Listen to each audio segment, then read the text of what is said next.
It's really great speaking with you again, Julio. I'm looking forward today to hearing your views on supply chain and complexity management.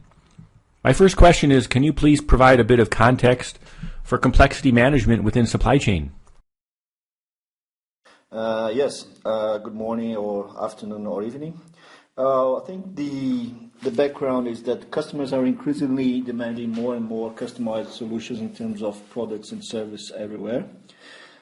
This brings significant additional complexity to operations on an end-to-end perspective.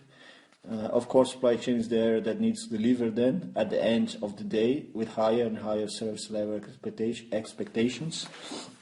And then as a consequence, this directly impacts all areas of the extended supply chain, as for example, customer services, transportation, warehousing, manufacturing, planning, from a demand planning and supply chain perspective, supply planning perspective, procurement, and so forth. So it's very challenging, and supply chain plays a crucial role in making it happen. What types of complexity do you deal with? So you name it. Yeah. So you can think about complexity in the portfolio or number of SKUs. You can think about number of materials or ingredients in your formulation, the number of packaging and components within these packagings, number of formulations. Then you can look at number of suppliers and third-party manufacturers, distribution channels. So you can have direct, indirect, and so forth. Even looking at number of customers. So at the end of the day, it can be endless. Yeah. So therefore, that has to be managed, and then that's the role of supply chain. Yeah. Can you talk about what is the role of supply chain in managing complexity? Well, it's I see supply chain. Supply chain partners must, supply chain professionals must business partner the business to support the business taking better solutions in terms of complexity while still managing this complexity. For me, it's not necessarily about reducing complexity only, but also proactively managing it. Supply chain must provide data, analyses, and solutions to reduce this complexity in a proactive way. So in that sense, the leadership role of supply chain is crucial. Once it needs to be able to work cross-functionally with the various parts of the business and wide range of stakeholders within the business, and then these stakeholders, they have different interests and incentives, of course. Then supply chain must not only look at the already existing complexity in the business, but also look and ensure that the new product launch and product innovation go to the market, taking into consideration the right approach for complexity management. Well, what's the difference between complexity management versus complexity reduction?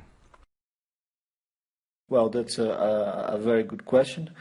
Generally, supply chain position that complexity must be reduced, and then as a consequence, this cause in most of the cases a considerable pushback from the business, especially from colleagues from marketing and R&D at the end of the day, who are primarily accountable for managing the portfolio of SKUs and components. So differently from reducing only, complexity must be managed proactively instead of reduced only.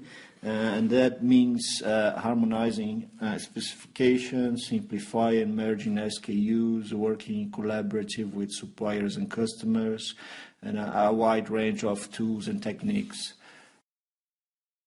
How can you position supply chain as an entity to manage complexity business-wide? This is another very good question. Generally, I experience three main approaches. Approach one is when the CEO or the company board determined a complex reduction target and then empower supply chain to make it happen. This is the top-down approach. It works really well in terms of pace of implementation, but it's hard to manage. As the approach is typically just do it rather than getting people engaged and into a consensus that that's the best thing to be done to the business. Then approach 2 is the bottom-up, which is supply chain map the existing and future complexity and works collaboratively with the various areas of the business, especially marketing and R&D, to make it happen. It takes a little bit more time, but the results are more sustainable over time. And then finally, approach 3 is a blend of approach 1 and 2, what I call middle-out approach, which is that supply chain has a mandate from the board to reduce or manage the complexity, but at the same time works very collaborative with the various areas involved. It takes a little bit more time, but it is more sustainable. I think it's important to mention that our approach, it's crucial to define and formalize targets for complexity management and reduction, and link it back into the individual targets and remuneration even of the key stakeholders involved. And how do you tackle complexity management in the context of a product launch and innovation? I like to use the LEGO approach, which is enabling new product launch by using a set of already existing components from a toolbox. This can be, for example, a box with, let's say, 3,000 ingredients, packaging, formulations, and so forth.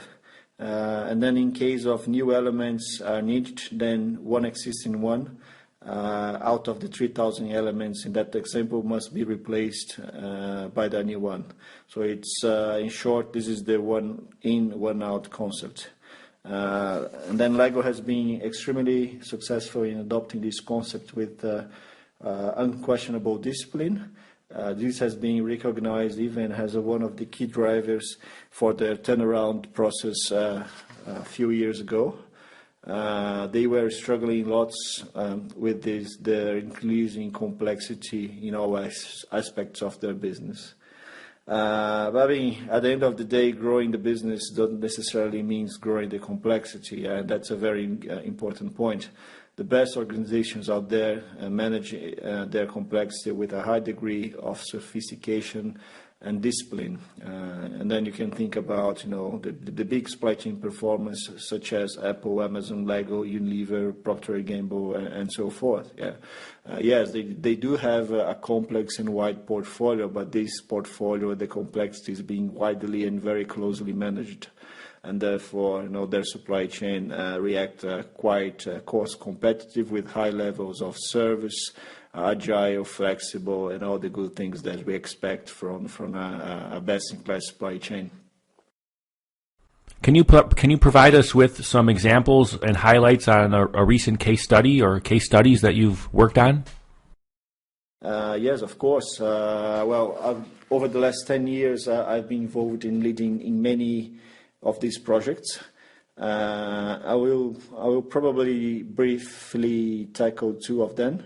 Two examples. Example one was a food manufacturer who merged 3 companies into one due to acquisitions over less than 1 year, and then ended up with a portfolio of 1,500 SKUs in very similar product categories. So we had mayonnaises from the 3 major companies, and they were very similar. And then my role was to analyze this portfolio, considering all aspects such as financial, operational, and marketing aspects, and then propose and reduce, execute, and implement the reduction of the portfolio down to 500 SKUs, while still growing the business top line and bottom line. And that's one of clear examples of how complexity management can help the business significantly.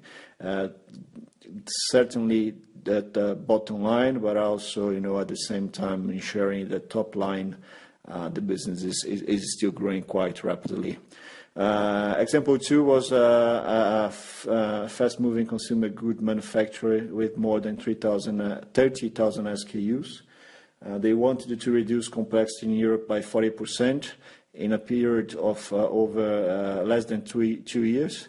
That was quite aggressive because the business was bleeding in terms of performance.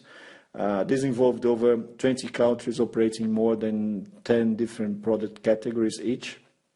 Then the key levers were for the product complexity management here were harmonization and simplification of the portfolio in all aspects, such as raw and pack materials, formulations, supply chain, blueprint, and so forth.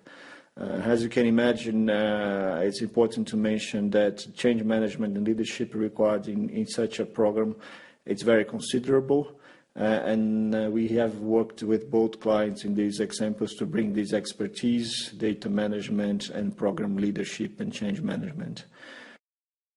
My last question is, can you provide a brief overview about yourself and Spin Consulting? Of course. My name is Julio Franca. I've been working in supply chain and procurement over the last 20 years in many industries, geographies, and areas of supply chain.